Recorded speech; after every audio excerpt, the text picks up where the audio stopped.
Hey folks, Dave Temple here. As you know, my podcast is all about talking to some of the best thriller writers in the world. But now, after nearly 2.5 years, I think it's time I toot my own horn. So with that, I'm offering my thriller, The Poser, for sale. This thriller stars Hollywood detective Patricia Pat Norelli, a rookie cop working the overnight beat when one of Hollywood's biggest stars is found dead in her Hollywood Hills home. The only problem, the star just won an Oscar and is found dead only hours later.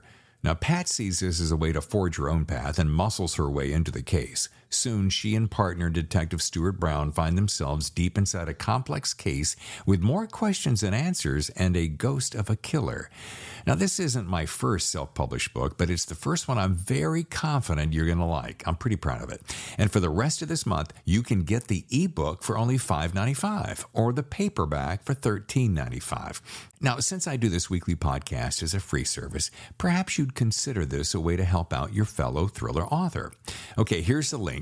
davidtemplebooks.com/books. Okay, there you'll see The Poser. Just click and you're on your way. Again, the link is davidtemplebooks.com/books. Otherwise, just head over to Amazon. Okay, thanks for your support. And now on with the show.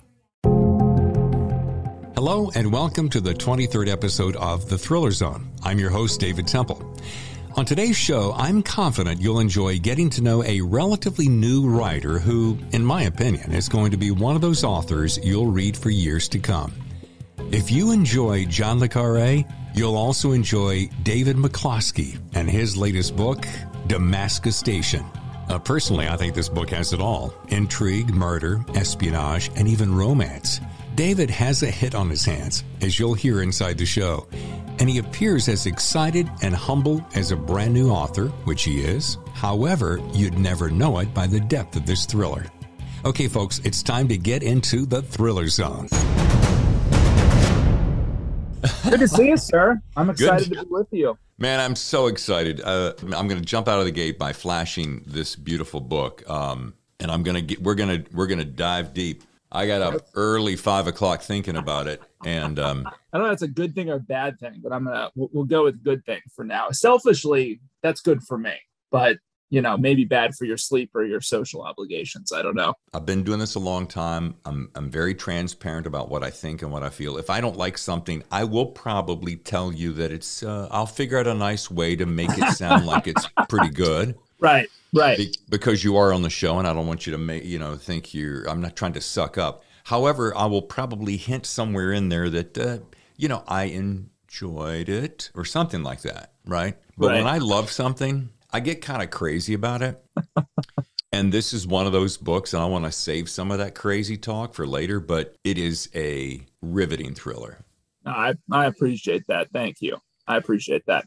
It's always good to know when someone's like losing sleep or waking up early. That's books in your head that way. It's how I get with books too. So I probably am reading. I'd swing the camera around, but I won't bore you with all that. But I have two stacks to my right. I've got another stack to my left. On the table behind me, I have another stack, and I do sincerely try to read every book that I talk about on this show. And with the growing popularity of the show, it is eating into my personal life, my own writing time, etc.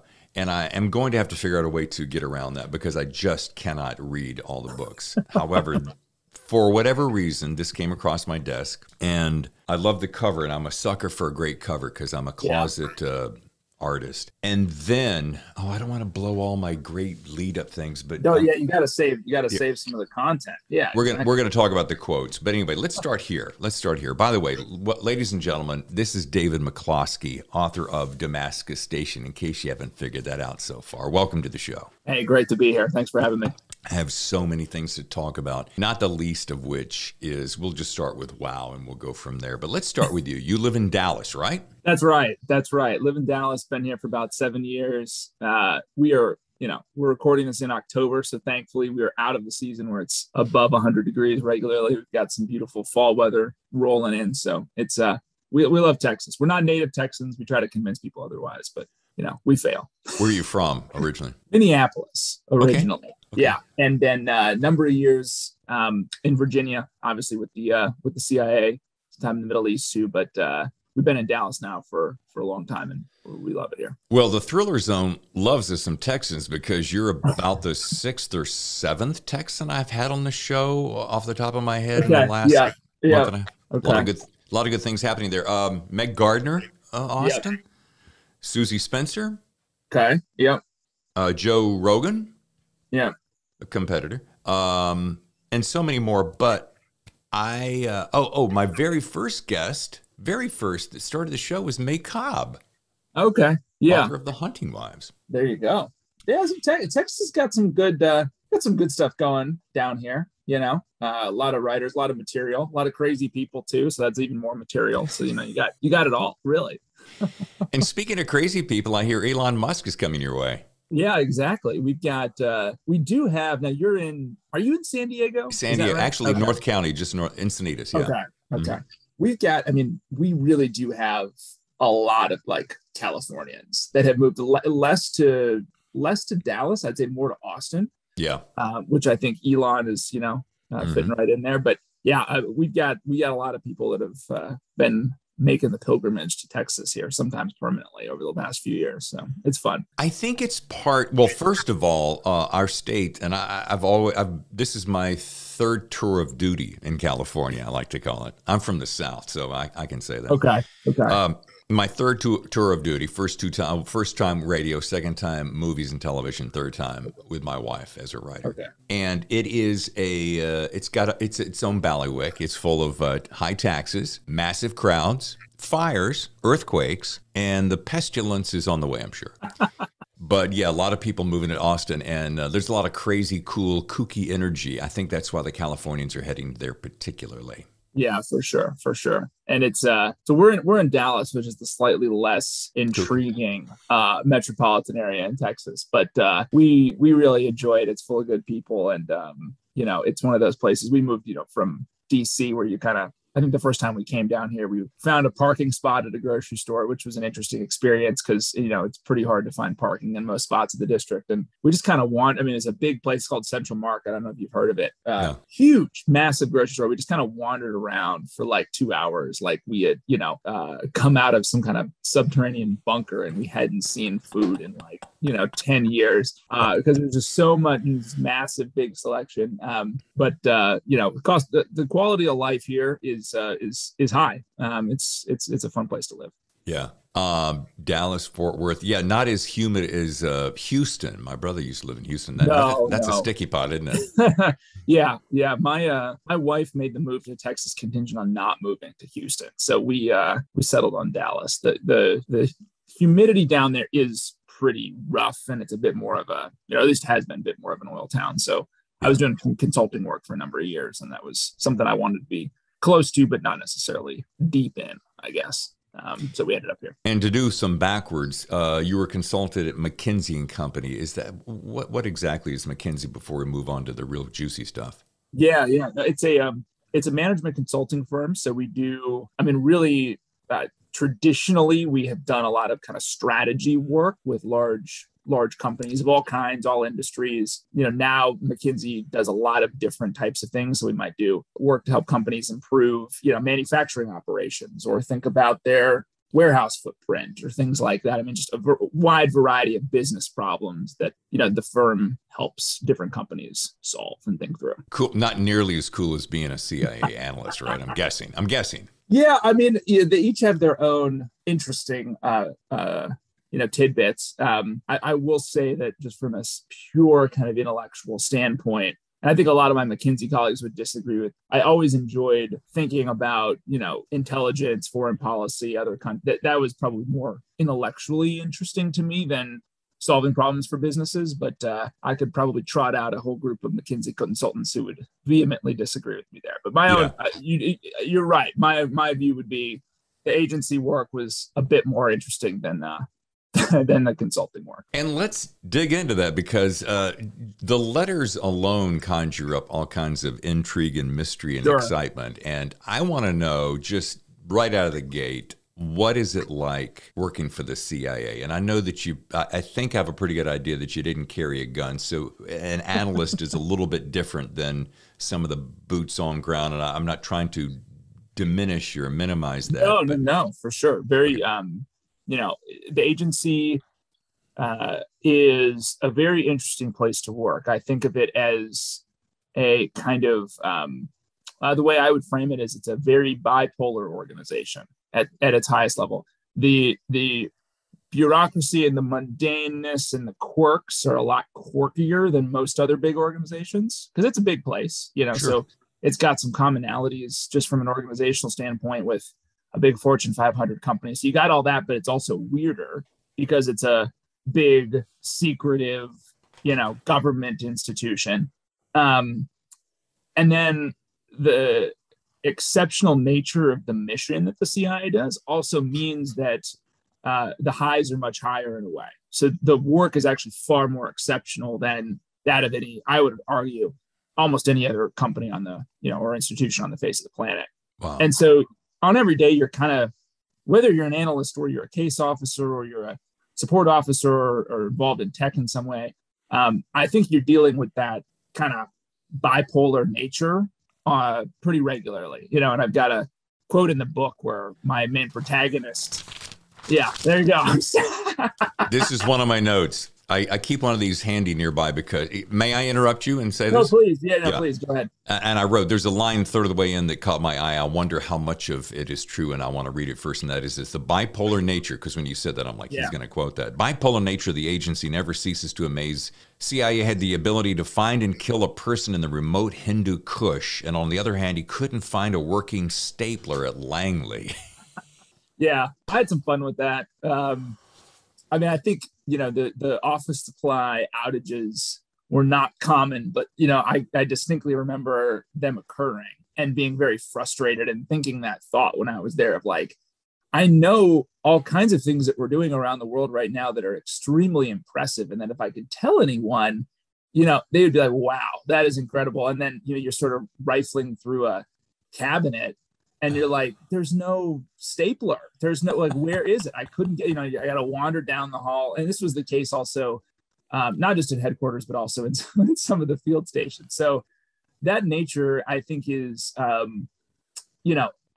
think it's a kind of a misunderstood aspect of the agency to a lot of outsiders who tend to look at it as either like, sort of bungling or maybe nefarious and incompetent on the one hand. And then on the other hand, you've got, superhero spies running around killing people. And the reality of it is, it's really neither of those things. It's sort of this, creature that is very quirky and weird on the one hand and sort of mundane. And then on the other hand is doing some really, really amazing stuff. So to borrow a phrase I use in another example, it's kind of the quirky gray in between. Yeah, I think that's right. It's a place that's pretty, by its very nature, severely misunderstood by a lot of the outside world. And I think at least one of the things I was trying to do in the book was to shed some light on its workings, insofar as that would be responsible. And I also wanted to make it entertaining too. So there are some pieces in there that are, fictionalized and I had some fun with. I wanted to kind of bring that to life because I just think the public discourse about the place can get pretty misunderstood pretty quickly. And so bringing it to life through a novel was a fun way to kind of bring some of that truth out. Sure. And I think that could be said of both the FBI and, sure. and NSA. Any of the alphabet groups, right? And right. They're all glamorized because it makes for great television and films. Right. Yeah, we're going to keep drilling down on that. I do want to know though, because I'm ultimately curious. Like when I had Todd Scott on the show, we're talking about being a DEA agent, and I'm like, dude, what the hell is that like? And we had some great stories on channel, and then we had a few more off channel that needed to stay there, but. It's harrowing. I want to know what a day in the life was like for you as a CIA analyst, and and had you always want to work for the CIA? Was this something you grew up going, that's what I want to be when I grow up? Yeah.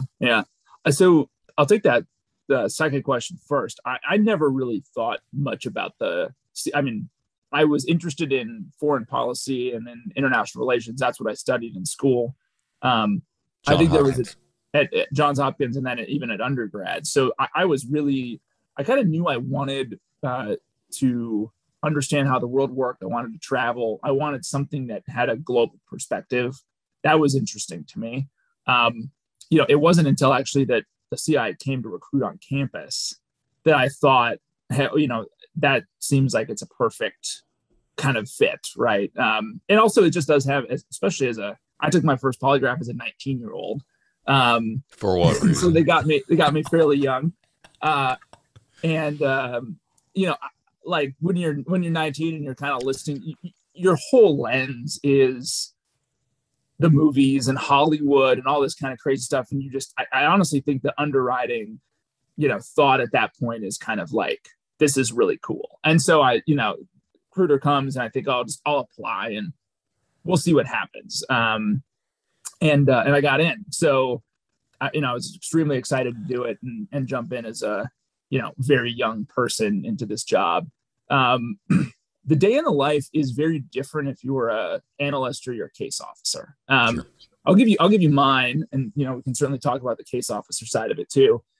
So an analyst, I actually think it's probably, there's definitely some similarities to being a reporter.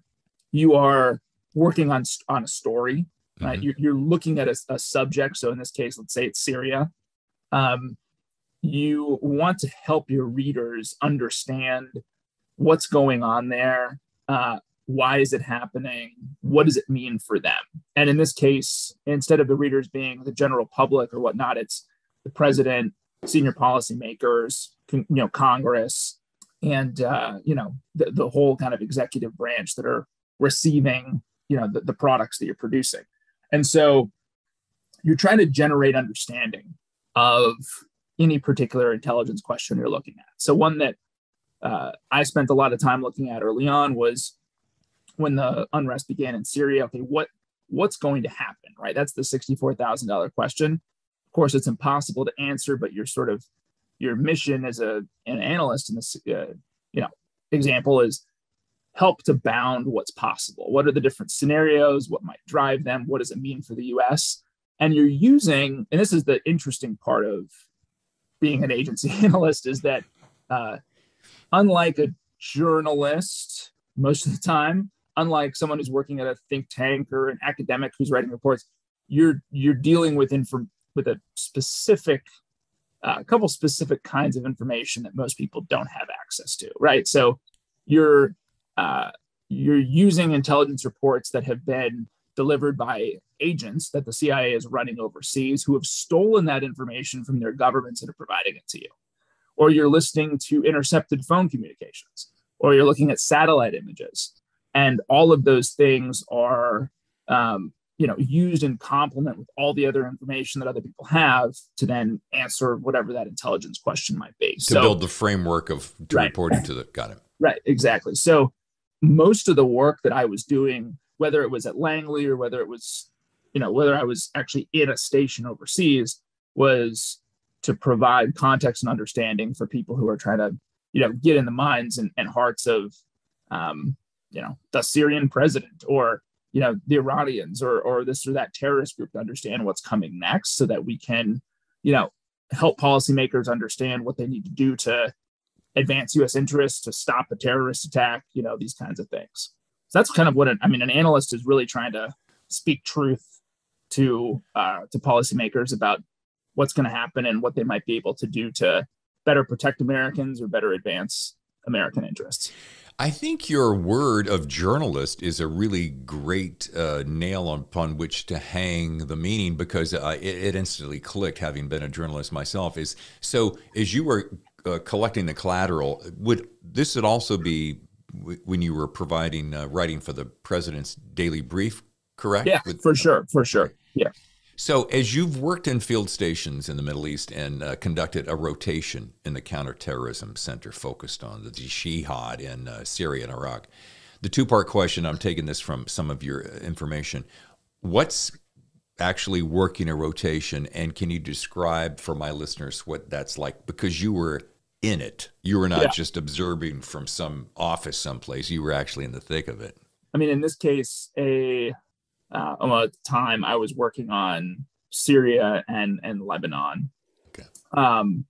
I did I don't know exactly how it was, 6 months maybe, where I was still sort of home based back on that Syria, Lebanon stuff, but I was working for that period of time on a rotational capacity on dealing with counterterrorism, kind of targeting and analysis specific to what was then going on in Iraq, right? So I don't have to get too much into it, but basically the middle of the Iraq war, there started to be these jihadis that would fly into Damascus. They would go in these smuggling lines and they would go through Syria into Iraq, and then they would become suicide bombers in Iraq. They would target US troops, they would target civilians. And so we spent a lot of time thinking about, trying to stop them from doing that and finding out how we might be able to find them along the way. So I was involved in that. Wow. You had to have feared for your life somewhere along the line. I mean, this was not a 9 to 5 going through the Beltway, having a nice cush job with your coffee from Starbucks and loosening the tie at the desk and, padding around in your flip-flops. I mean, as much as I want to say that there were times where I did, I don't actually think that there were. I never felt, and let me be very clear, there are CIA officers who are putting they're putting their ass on the line all the time. Right. And there's a memorial wall at Langley where we have stars to commemorate those, the people who have died in the line of duty. I wasn't one of those CIA officers. I was doing most of my work from inside embassies or from Langley. I was not a sort of the people that kind of think of when we're talking about that kind of targeting work are in the Special Activities Center, which is kind of almost the CIA's paramilitary organization, where you have people who are much more like, they're actually pulling the trigger and on the ground, kind of kicking indoors, that type of thing. Which is where we pick up your book. A little bit, exactly. There are so many things that I enjoyed about this thriller. I loved how you infused humanity in several of the darker characters. What I mean by that is you just didn't make them cardboard cutouts of bad guys, most of them anyway. I mean, they were not just there's the bad guy, he's painted that way, and so there's humanity. So, and usually the way you can paint the humanity, in my opinion, is you show the family, and you did that with The Adversary, and that was wonderful. It made me think of a few movies that I'd seen that I enjoyed, and I'm like, I love the fact that you did that, so that they weren't just, that's all black and that's all white, and here we come together in the middle. Right. And for fear of sounding trite or cliche or, trying to blow smoke up your skirt, I hope you're not wearing one, as I've done, as I try not to ever do. But I do want to say that all the way through the book, like I said, I read a lot. I said, there's no way this is David's first book. There's just no way. So there's the biggest compliment I'm going to give you today. Well, I appreciate that very much. I guess there's a world where you could say it's my second, because I wrote like 100,000 words 7 years ago that I ended up, putting aside for a long time when I did the consulting job, and then came back to it when I had some time a few years ago, which is when I started writing this book. And I thought, oh man, I'll just be able to dust that off and kind of make it a little bit better, and maybe it'll be ready to go. And I threw it all away. I reread it again, and I'm like, this is terrible. This was so bad. And it really was. Like, it was written at a time when I was really coming out of the agency, coming out of working on the Syrian war, and was really processing a lot of that. And it was just, completely unsaleable, and not at all what I wanted to write. So I kind of took a little bit of that and some characters and just threw it away and started over again. So there is a sort of 100,000 word carcass somewhere on my computer that exists from a prior writing effort. But I guess this would be the first attempt to really like combine something that I enjoy writing with something that hopefully other people enjoy reading, which always, don't always go together. True. But yeah, so first book with an asterisk, I guess you could say. Fair enough. Go find the asterisk and go to the bottom of the page.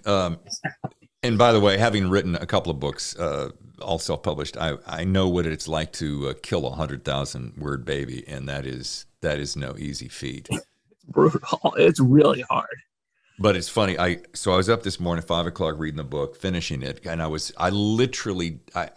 promise on a stack of your books that I'm looking at the clock, and I started at 5:05, and I'm counting down. I had to allow myself about an hour to get, my wig hat on and so forth, and I knew I had so much time, and I'm making notes, and I'm reading, and that, when you roll up toward the conclusion, it is friggin' page turning, and you always hear that, and you're like, yeah, page turn or whatever, but I'm like, I'm ripping through the pages, but I'm making notes, and when I get up to take a shower and get ready, my wife passes me in the hall. She goes, so what'd you think? I said, well, babe, seriously? And she knows when I say this. I go, seriously? This book has it all.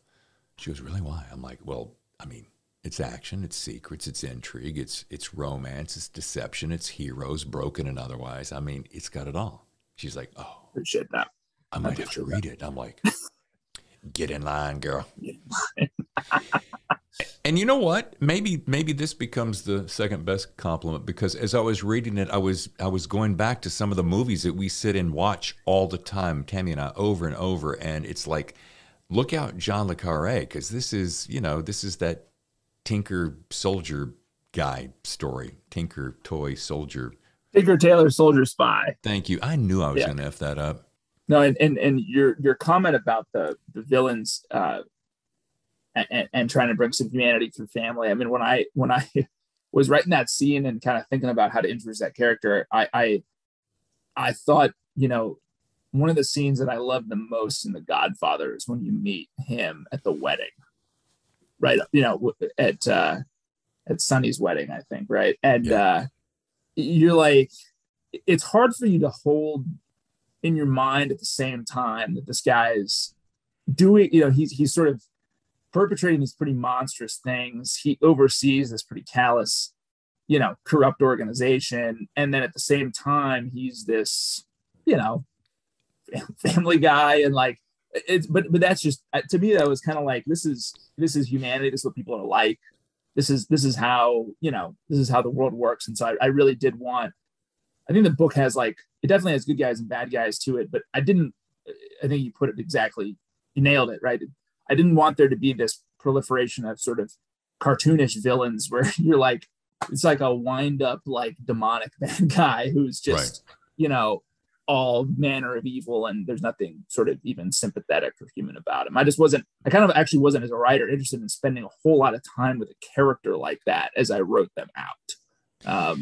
Yeah, and you draped him in this great humanity, like I said. And the nice thing is you peeled him away slowly. You didn't just come out of the gate and go, oh, he's bad. Oh, by the way, he's also good. You peeled it away so that you allowed us as the reader to go, there's more to this guy than we thought. And that's what I love about good writers is they let me make the discovery. They don't insult my intelligence to remind something I do all the time. Insult the intelligence of the reader. Go, oh, by the way, I told you this thing down here. Don't forget that. Yeah, it was a perfect balance, and the juxtaposition. I think that's the word I kept looking for. The juxtaposition was good. But so your CIA case officer and lead character Sam Joseph. Love this guy. He's interesting because I'm going to use this phrase. You've draped him in this humanity, enough mystery that he isn't a carbon copy of a TV character. Frankly, I don't know a whole lot about him. I don't know him super deep and super wide, and that's okay because it makes me want more. So, where'd you come up with this guy?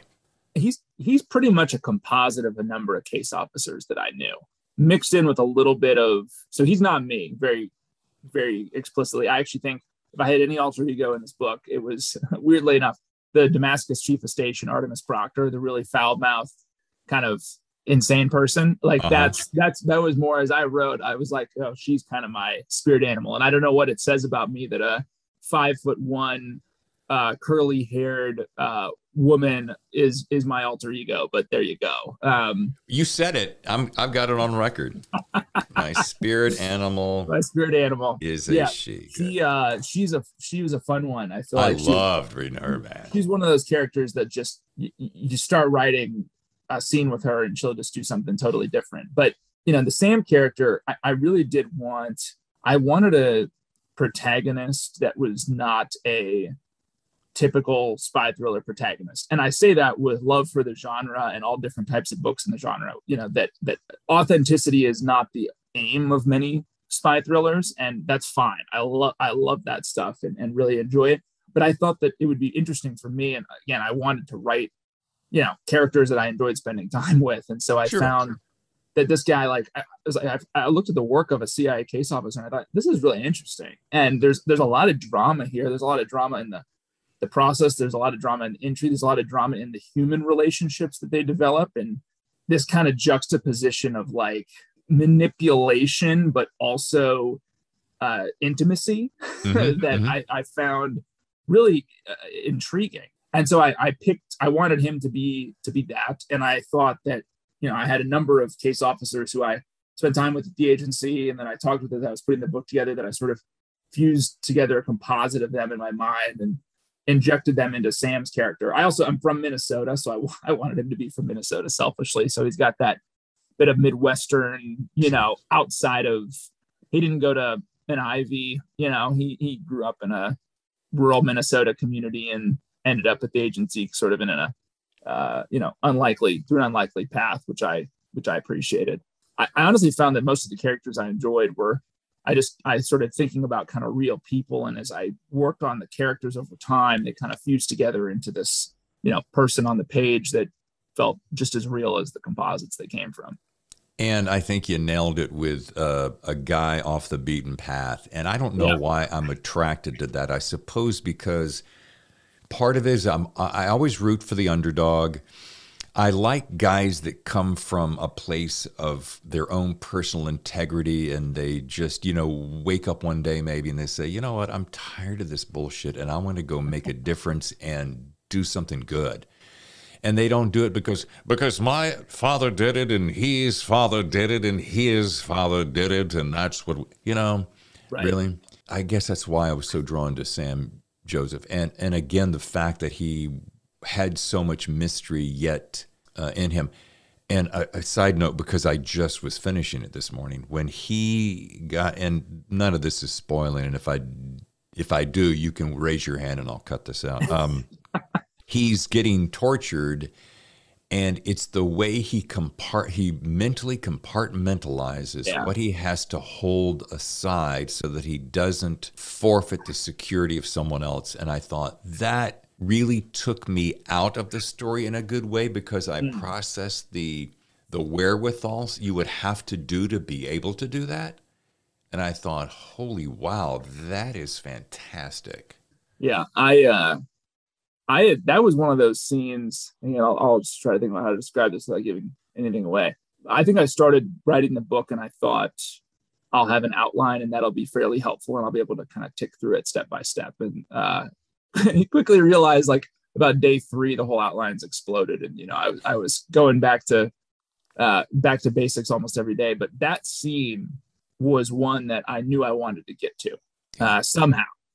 And I felt like it was the perfect way, because there's been so much build and deception and intrigue along the way for our characters, that I wanted there to be a scene that kind of lays bare a lot of that, and that brings you into their heads at this moment that they're not deceiving you, and frankly, they're not, for the most part, deceiving others. I wanted all the emotion kind of laid bare in one big climactic scene. So I'm happy with the way. I still remember writing that one and kind of coming home that day and thinking, man, I've been gearing up for this for 5 months, 6 months of writing, and it felt like a remarkable release to even write that scene.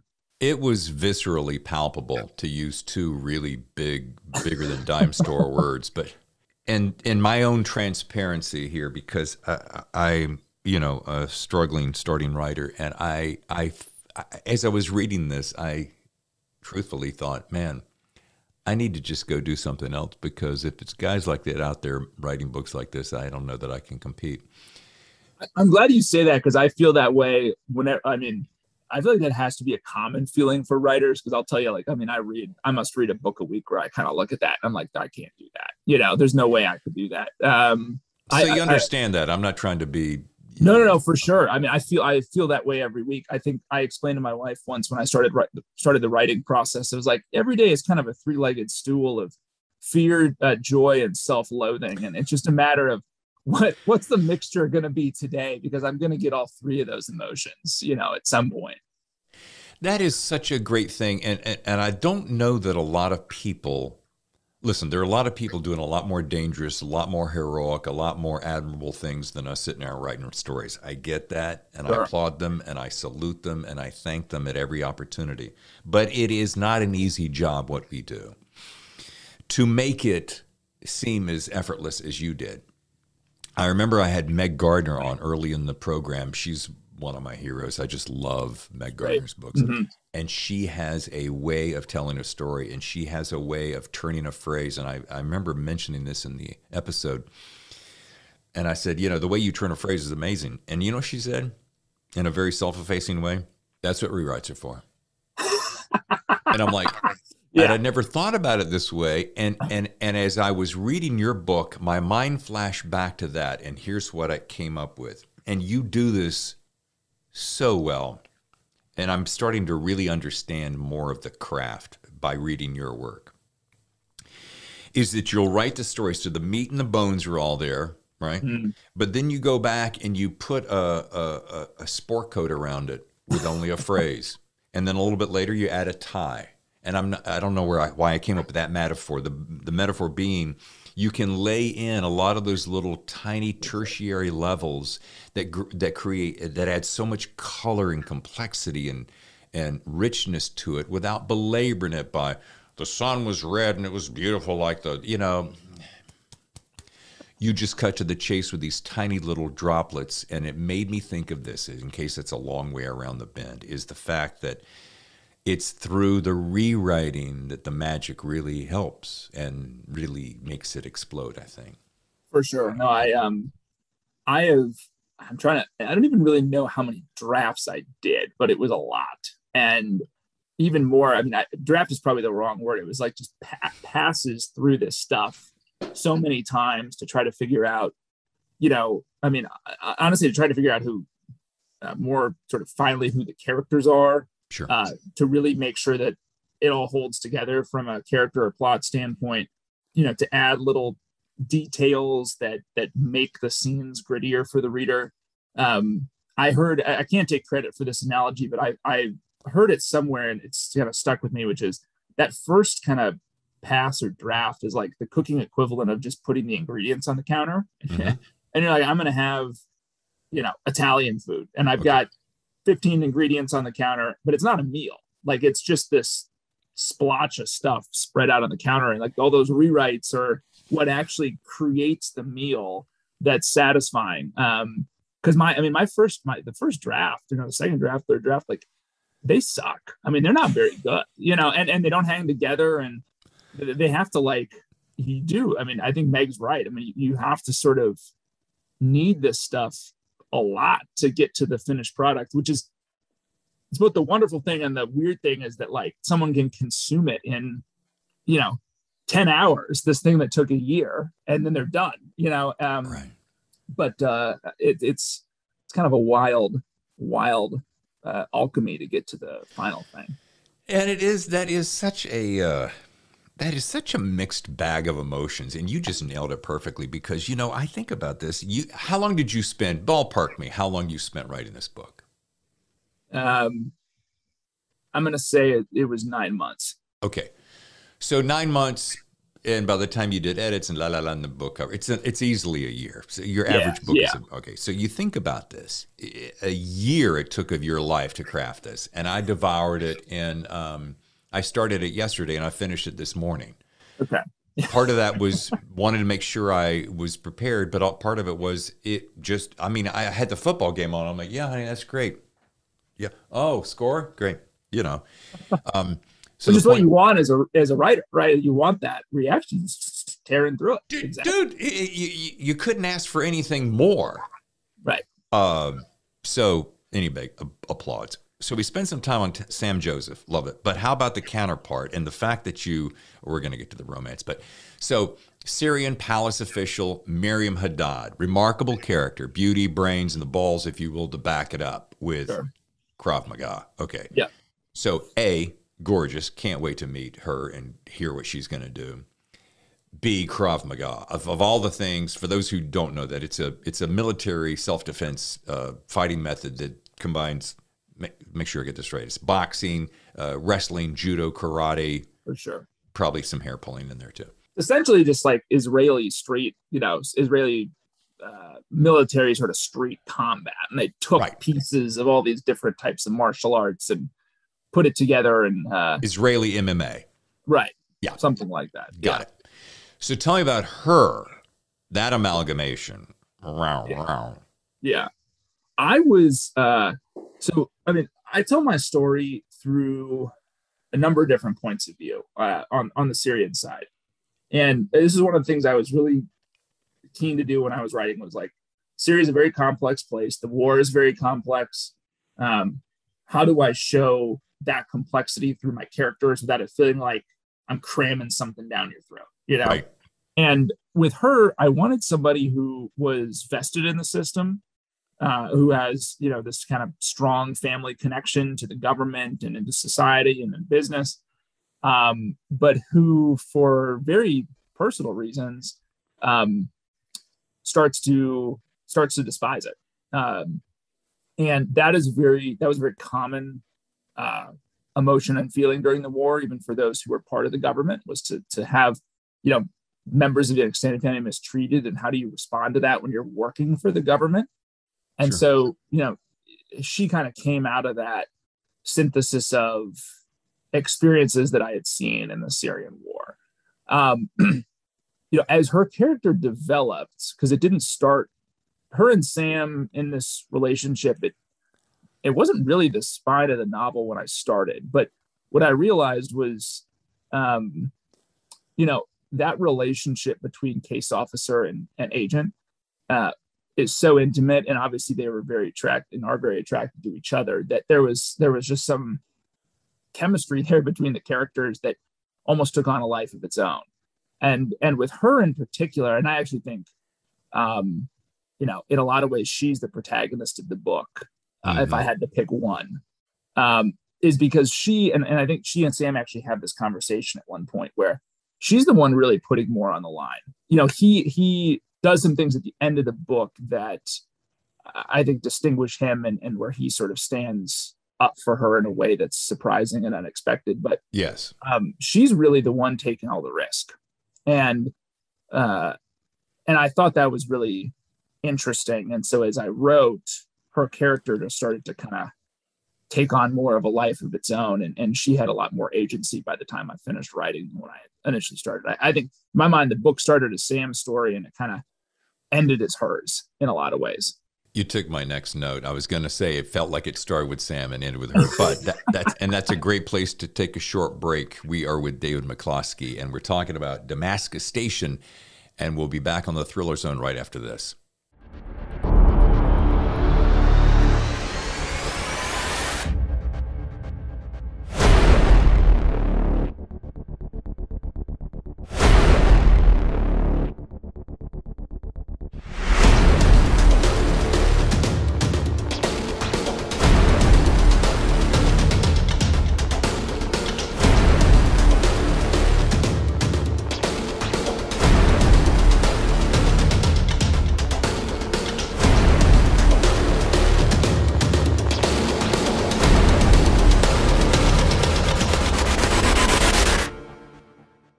Hey, I'm David McCloskey, the author of Damascus Station, and you are listening to the very fun and funky Thriller Zone podcast with David Temple.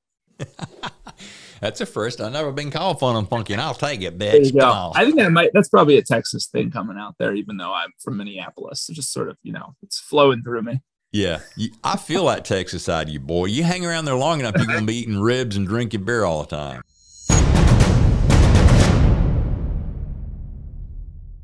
And welcome back to the Thriller Zone. I'm David Temple with David McCloskey. We're talking about Damascus Station, and this is a page-turner of a book. Welcome back.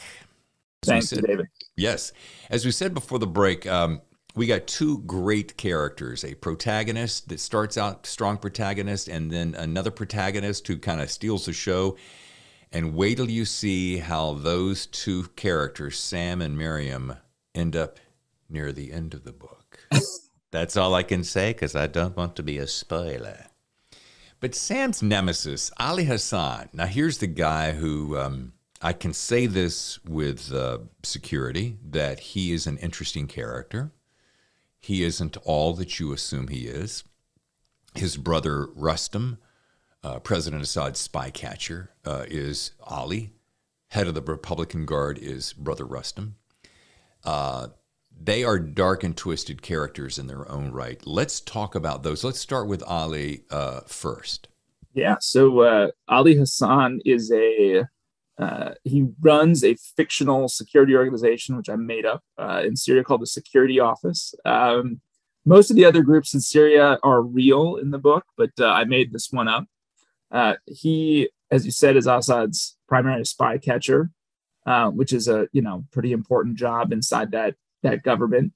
He, and again, I don't think this is giving anything away either, is both he's a former police detective. And so he has I think a little bit more, he's brutal. He doesn't enjoy that brutality.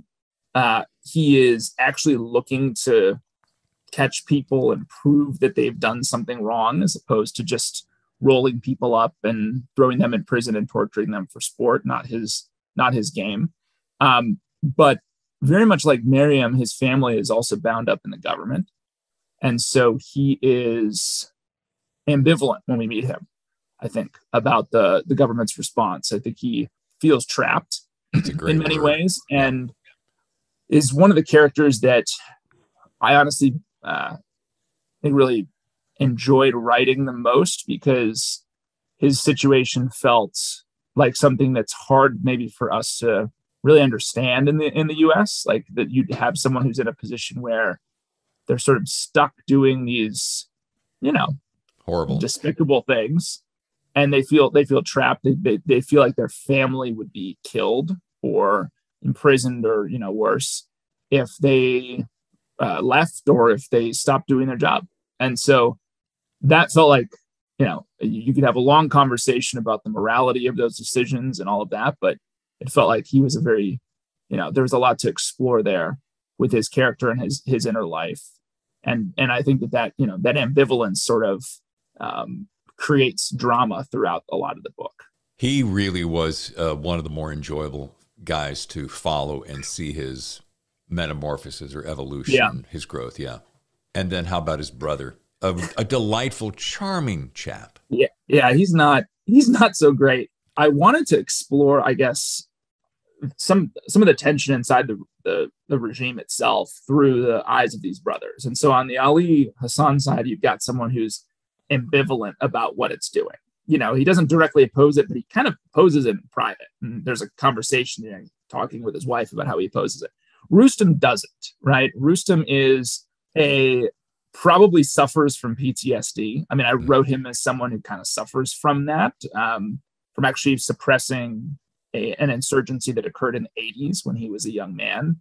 He is a very brutal person. He, like Ali and a lot of people in the government, though, I think he also believes that he's doing what's necessary to protect their community and protect their family. And so while he is certainly a villain in this book, I did want him to feel like there was human emotion there. There was something, you could understand where he was coming from, even if you look at it and say it's despicable. And so sure. I wanted to bring that kind of brutal mindset about the war and the way it should be fought out in one of the characters. And he was the way to express that. And brutal honesty too. They're near the end. We'll just leave Right. it at that. But Right. and the way that you brought them full circle without giving anything away was deft, and I really enjoyed that. Now, there's a great quote, and I'm trying to think of where I found that. It may be you tell me as I get through this. Damascus Station offers a textured portrayal of espionage, love, loyalty, and betrayal in one of the most difficult CIA assignments on the planet. Now, first, who said this, and tell me why it is or was the most difficult? I think that was some jacket copy that we came up with my publisher. So I think it's a little, maybe a little bit hyperbolic. Okay. But I would say during the... Hey, it's a fictional world, babe. Right. It's a fictional world. I mean, Syria is a denied area, or was a denied area operating environment. So, similar to Russia, similar to China, similar to Iran, not at the same level, but you had a fairly capable host government and with multiple security services, a highly effective repressive apparatus. And it wasn't a U.S., not a U.S. ally. And so it was very hard. CIA operations in countries, you can imagine, were very difficult in the same way that they would be in Russia, or they'd be in China, or they'd be in Iran. And so a lot of the scenes in the book where we're dealing with surveillance and Sam moving around Damascus and trying to figure out if he's being watched kind of came out of trying to think through what would it really, not only just what happened, but what would it really feel like to be a CIA officer in a place that doesn't want you there and is pretty committed to, rooting out the people that you're trying to meet with. Funny you should say that, because that's the exact word I would have said. And one of the things that I so enjoyed about this book, I don't know that I always feel everything quite like I felt it in this book, because I would put myself in his place. So you're zigzagging. I mean, I love all the, to use 007 because it's just released. I love all the tricks of the trade and the 007 and the, but the fact that I literally felt Sam's kind of, oh shit, I'm trying to move in and amongst this world that they don't want me here. Part of me doesn't want to be here. Now I am. And he gets in deeper and deeper all along, yet trying to get out. And I thought, what would it be like to be in a situation like that you could not, unless you went into deep hiding, and how long will that last? Yeah, no, I think there aren't too many books that I know of, at least, that go kind of in depth on some of the real pieces of what it would feel like to be a case officer, a CIA case officer. And one of the elements that I thought had a lot of drama and intrigue to it was this idea of a surveillance detection route, which is I'm going from point A to wherever the asset meeting is going to be, which is when you're meeting an asset face to face, like that is a key component of the tradecraft, is how do I get there without being followed? And it's not how do I lose surveillance, which I think is a common misconception, because that's the surefire way to get you beat up on the streets of Moscow or thrown out of the country or whatever, because it's obvious then that you've spotted them, that you're operational in the moment and they know.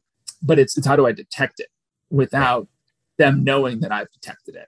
And it's a very elaborate ritual. It takes an exceptional amount of training. It's also, I think, as one case officer I spoke with as I was writing some of the scenes said, he's like, it's a total mind fuck, pardon the French, to be out there and you're trusting the tradecraft and the planning that you've done. And at the same time, it's starting to get in your head, like, am I seeing things? Seeing ghosts is what we would call it. And it's kind of like a case officer equivalent of the yips in baseball, you're starting to imagine things that aren't there, and some of the basics of the craft break down as a result. So it's a very, this is kind of wonderful combination of the physical tradecraft and the mental dance that I thought was really fun to explore. And I think, quite frankly, one of the most intriguing aspects of the whole book, when I got to those moments, that's when the pages raced. Not to mention the fact that you got great chase scenes. I do want a quick question because I had a note here. I did not know exactly what it means. What is a warm pitch? A warm pitch would be if we have some kind of background or otherwise, connection to the target. Okay. So as opposed to a cold pitch, which might literally be, I know I get your photo, David Temple, and I know or I think that you're going to be around here at this point in time, and I might literally come up to you on the street and pitch you because I know that I'm not going to, this is the only opportunity I'm going to have to get in front of you. As you can imagine, the hit rate on cold pitches, maybe it's a little higher than you think, but it's not super great because right. No setup. But a warm pitch is you kind of know some background on this person. You might understand, a lot about their job. You might even have someone who can kind of make the intro. Okay. That's the distinction between the two. Yeah. Okay, got it. Makes total sense. I probably knew that intrinsically, but I want to make sure I clarified it here. I want to go back to Krav Maga a second because one of my favorite things was early in the book when Sam and Miriam are sparring in the ring. First of all, those fight scenes are great. I love that.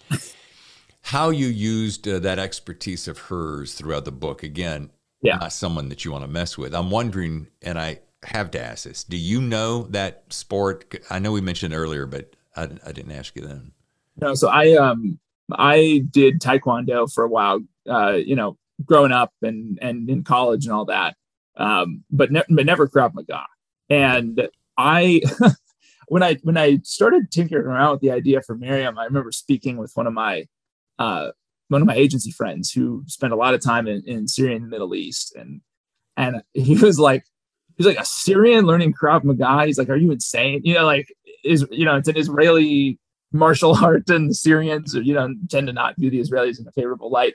And I was like, I think that she's like, for her character, I think this might be the kind of middle finger type thing that she would enjoy doing. And he's like, okay, whatever.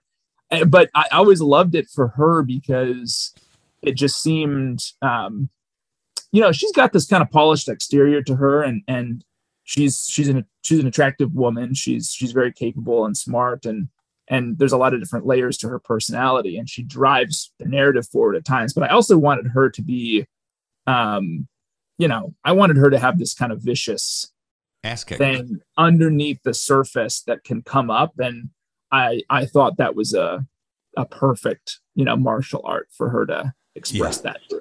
And it served her so well throughout the book, especially near. Right. Well, there's also some plot convenience there too, right? There's some times where she can bring that out and really use it full effect. I did have to chuckle a couple of times. Oh, good thing she knows that particular sport.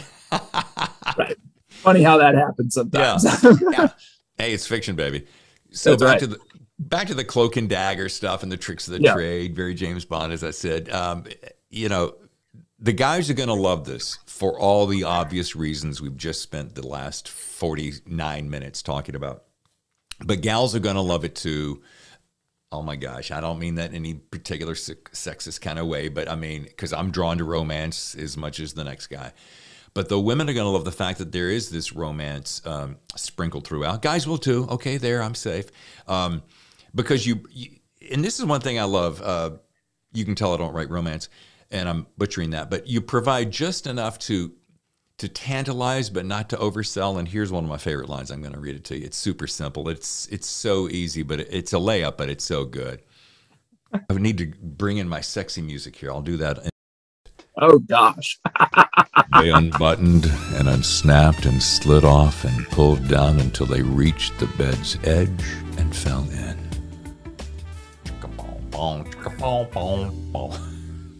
I love that line. There you go. It's a good line. I think your reading of it is also showing why when I listened to the audiobook for the first time, I struggled, not because the narrator wasn't doing a good job, but there's something about hearing lines like that you wrote played back out loud that, at least to me as a writer, was deeply uncomfortable. So thank you. Yeah. To borrow a phrase, and here's a question for you, and it grabbed me. I scribbled many copious notes about it because it intrigued me. To borrow a phrase, you've heard the phrase, there's honor among thieves, right? Here's what I mean by that. Nearing the end, the Russians are losing patience trying to see what Sam is up to. That's not a giveaway. They tail him several times with several teams to have Sam go black, which I love that. That's untailable. But they say something about wanting to pick him up and beat the crap out of him. But here's the thing. Here's a quote. He didn't want the investigation deteriorating into such thuggery, but he was running out of options.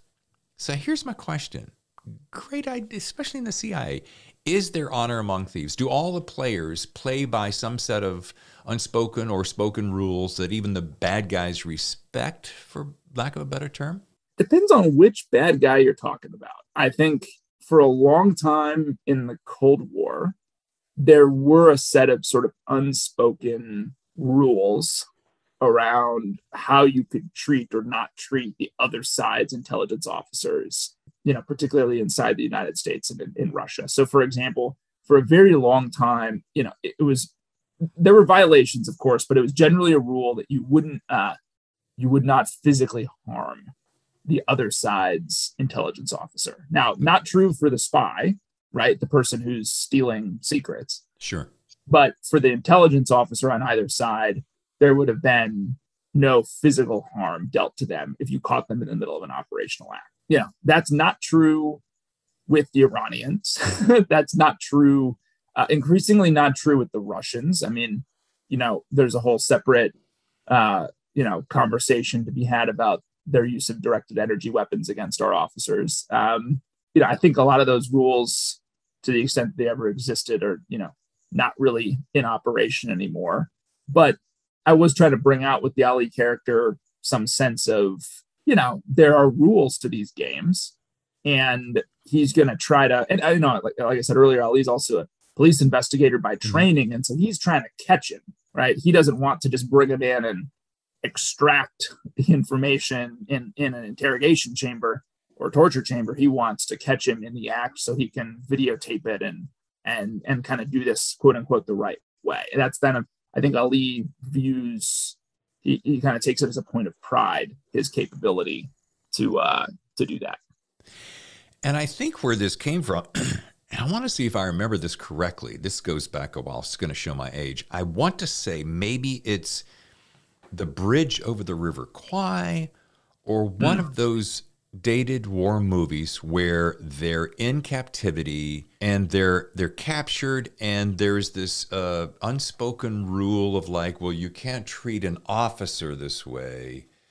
Yeah. I might be butchering that, and that's what made me think of this. Okay.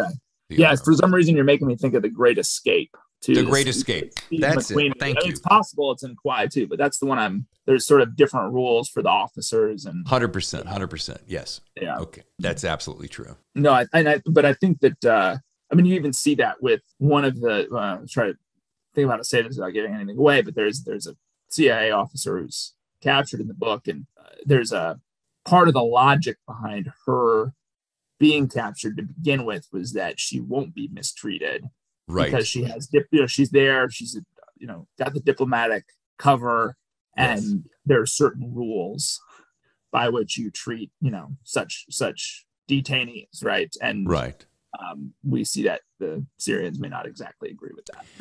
We're being very careful, folks, to not spoil this for you. So I guess the very best thing for you to do is to go pick yourself up a copy of this Damascus Station and get busy, because you're going to rip through it. As you approach the riveting climax, Beirut Station, this was very powerful for me. Chief William Buckley was mentioned, and I felt my heart sink because I had Fred Burton on the show not that long ago. And he shared his front seat to the whole ordeal in his book, Beirut Rules. Side question, did you read that book? Do you know Fred? Because he's awesome on so many levels. I haven't read that book. It's on my, very high TBR list. And I know of Fred. I think he's great, but I haven't read that book, unfortunately. I should read it, though, is what you're saying. You should. When I read this, I was thinking of you, and I said, David, I gotta mention this to you. It's a riveting book. It's a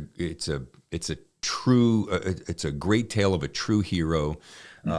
Oh my goodness, it'll break your heart. Fred Burton, by the way, if you ever, he's so approachable and so warm and so kind and so available with his time. He would probably love to carve out 15, 20 minutes with you at least. But as I'm going to give this book 5 stars, and I don't really I haven't done reviews yet. I'm going to start doing reviews on the show. It just kind of makes sense. I knew, David, when I saw this, when I started reading the blurbs, well, right here on the front, and General David Petraeus, boy, you scored with some of these blurbs. The best spy novel I've ever read. Now, I have a profound respect for General Petraeus, so when I read that, I'm like, oh, okay, well, let's flip this bitch over and see what else we got. So you got that. You got David Ignatius, Washington Post. He's talking about, how you capture the time and the places and the people. You got Leon Panetta, former director. He had some kind of a gig at a little company called CIA. Very small, mid-level position at the agency. Holy moly. I mean, and then, of course, I think inside, if I remember correctly, Jack Carr. Yeah, my buddy Jack Carr. Most realistic and authentic depiction of modern-day tradecraft in non-permissive and hostile environments that you will find in print. He's shocked the CIA's Publication Review Board allowed David McCloskey's Damascus Station to see the light of day. Read it now before it's bad. Holy yeah, those were it was a bit overwhelming to see those. Very, very fortunate to have such wonderful supporters of the book. Well, David, as we get close to time to wrap, I want to be very respectful of your time. This has been awesome. I am going to throw you through a couple of rapid fire questions, so just get ready. You know this. Okay. If you were back in the shit, as they say, what would you enjoy the most in being in such said condition? And what would you do differently today with your knowledge that you now have that you didn't have then? Ooh, that's a good one. I think, I honestly think I'm thinking back to those days at the agency, I would have tried to have a bit more perspective about how precious that time was, because I really look back on it so fondly. And I think at the time it felt totally insane. And especially in the middle of the Syrian war, like it was hard to actually kind of pinch yourself and realize what you were living through. And I think now on the other side of it, you kind of I wish that I'd had a way to appreciate that more, in real time. This is another version of that. If you could go back and talk to your younger self, what would you tell them? Right? Yeah, no, exactly. And that's so good because, God, that's so true. I had that glimpse of an idea recently, one of my earlier careers in radio, and I was right in the thick of it, at the top of the world in New York City, morning show, and I thought it was all moving so quickly that if I went back and told my younger self, I'd say, man, take a moment every once in a while to slow down, look around, take a deep breath, and suck it in, because it goes so quick. Yeah, great answer. All right, here's an easy one. You're stuck on a deserted island, but thankfully, through the miracle of fiction, you thought ahead and had a backpack on your back, managed to stow away a favorite book and some favorite music. What would they be as you're stuck on that deserted island, sipping fruity drinks with Gilligan and Ginger and Marianne? Is it one book? It's one book. I'm going to make it hard on you. It's one book and it's one CD. You have an old Sony Walkman, and that one CD is just going to spin for who knows how long. Okay. Oh man. I'm going to bring Le Carre's Little Drummer Girl, which I think not only is it's a phenomenal exploration of the human condition, I think, honestly. And I love it because most of it, Le Carre didn't do the Middle East all that much. And in this case, he kind of waded into the Israeli-Palestinian conflict. And I just think it's a remarkable book. I think it's his best. That's just me personally. No wonder you share such a similarity to timbre and time and feel and atmosphere. Yeah. Yeah. I mean, I love all of his stuff. I mean, I've read it all, but that one in particular, I think is just. And then I think in terms of CD, man, it's brutal to try to whittle it down. You can pick a genre if you want to be a. I'm going to bring, no, I think I know. And maybe it's just, this is probably some recency bias in here, but I really loved it. Jack Antonoff's group Bleachers. They've got they've got a number of different albums. I need to actually look up which one I would bring. But I would probably try to bring all of their stuff if I could, if it was a CD that had a lot of storage space on it. Sure. Because I for whatever reason, it's sort of wonderful all-purpose music to crank up in the car to work to, and I really think it kind of has some kind of tug on the heart too. So I'd bring okay. that. Did you say the album is called Bleachers? Bleachers is the band. Okay, got it. I feel like we're in this unfortunate world of, with everything being on Spotify, you're like, you kind of go through without actually knowing some of the album names, right? The debut is just Bleachers. That's what I'd bring. Okay, got it. Here's an easy one for you. Now, you and your wife are going to have dinner with my wife, Tammy, and I. We'll have a wonderful time. Great food, great wine. I'm a great cook. We're going to bring you here to San Diego. We want you to bring 2 people. I want you to bring 2 people to just round out our party. It's going to be fun. They happen to be 2 people you enjoy to have a nice dinner over. Like I said, great beverages, great food. We have an ocean view. It's just a spectacular night. It could be a man and a woman. It could be 2 men. It could be 2 women. I'm giving you plenty of time to think about it. It could be dead or alive, up or down, in or out. Doesn't matter. Who would they be? Ding, ding, ding, ding, ding, ding. It's going to be a fun day. All right. I'm going to give you a crazy answer. I'm going to go. I'm thinking about what would make the evening most memorable. So let's go with Peter the Great, and let's go with Marcella Hazan, who has written what I think is the best Italian, sort of for the American market, the best Italian food cookbook that I've ever worked through. I'm going to go with those 2. Okay. Anytime you've got he's Peter the Great was like 6'8" and extremely, probably psychotic in many ways. And I'd love to talk with him, and I'd love to talk Italian cooking too. So, okay, 2 things. Don't surprise me at all. The fact that you'd bring probably, this guy that would completely dominate the entire conversation in some form or fashion. And then I hadn't thought about that. It could actually be a very unpleasant evening because no one else might be able to speak, but it'd be memorable. Well, and like I said, it's, your wife, I don't know your wife, but your wife and my wife would probably have a blast. You and I know we would. And then if we could get in a word, with the great guy, is that his last name? Hey, Mr. the Great, Peter the Great. Mr. the Great. Right. And the second one, that's hilarious. I knew when you wrote that scene, Sam and Miriam are in the safe house, and he's preparing only one of 2 meals that he knows how to cook. I knew that the way you broke down that scene, I said, okay, this McCloskey guy, he's got a thing for Italian food, see? That's true. That's true. I was working through a number of Italian cookbooks at the time, and I was like, I've got to figure out some way to get this in the book. There you go. There you go. All right. If you were, last question, and it's just really for my listener, this book, this show is about thrillers. It's thriller books, it's thriller TV, it's thriller movies. It's for readers and writers. I'm a reader and a writer.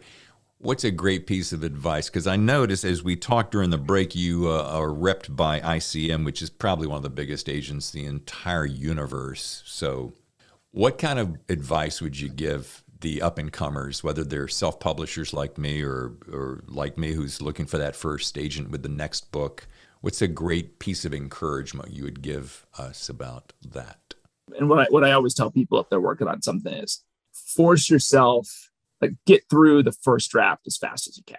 And the reason I tell people that is because I know a lot of people who are they'll spend, they'll write the first 10 chapters, they'll kind of go back and edit, and then they'll start to get into the mode of how do I get an agent? How do I move this thing forward kind of commercially? And what I always tell people is just, you got to get through the writing, and you got to get that first draft done quickly in order to get to a point like we talked about earlier, where you could even begin to unpack what the book is. I think a lot of people think they can short circuit that process a bit and get the agent, and then everything, editor, whatever, everything's going to be fine. I think you got to finish that first draft fast, and you got to rework it many, many times before you kind of get to that point. And so I always encourage people to just do it fast and kind of do it dirty in some ways so that you get it down on paper and you have something to react to. That's great. Go to the market, get your eggs, your flour, your tomatoes, your bottle of wine, come home, put it out on the counter, and then that's your first draft. Now, knead it, put it together, mash the tomatoes, etc. Let it cook. That's your second draft. Then let it simmer. Let that sauce simmer so it's getting cooking all good. And that's a great analogy and a great piece of advice. I am curious. I mean, to land an agent of that stature on your first book is, how did you do that? Well, the fact that it's a great book. There you go. I do think I was lucky. I think there's got to be some luck in there. I will say, like, another thing was just kind of knowing what agents you want to go to and what kind of work they do and whether what you do matches with what they're interested in and their client list. So there's definitely some kind of like legwork to be done there that not all writers do. But I think I was very fortunate. And going back to the comment on getting the first draft done and having those passes done, I mean, the chances of, getting an agent and ultimately getting a book published obviously go way up the more you invest in the story and, honing it so that it's the best it could possibly be. And so I like to think all those things came together for me, and I'm very, very blessed. Very blessed by what happened. Folks, the book is called Damascus Station, David McCloskey. It is a must read. I could go on and on about it, but I won't. I'll just simply say it's one of the best books I've read this year. And we are delighted to have had you. Thank you so much for carving time out of your schedule. I mean, I know it just dropped. Was it last Friday a week ago? Last Tuesday. So, yeah, a week ago or so. Yeah, just dropped. So it kind of, figuring out what I guess the best way I could think about that is it feels like you're sort of sending a kid off to college where you're proud, you're kind of terrified, all the stupid stuff they did when they were little, and they're out there in the world now, but it's exciting to kind of see it out in the wild and have people reading it and reacting to it and hear kind of how it's being received. That's a pretty surreal feeling. Well, I would be remiss if I did not ask what is next, because, this book leaves you with a beautiful situation to explore more. I'm going to leave it that way. Yeah. But, what is next for David McCloskey? Is it another standalone? Is it a part of a series? I mean, have you thought that far ahead? Are you talking about it yet? I'm about 3/4 of the way through the first draft on a second book. It is a standalone with a few, be careful in how I say this, a few characters that carry over that survive Damascus Station. And it is a US-Russia focused book. So it's not Syria, it's not the Middle East. And it's really exploring the question of, what would it look like if the CIA got really serious about sticking it to Vladimir Putin?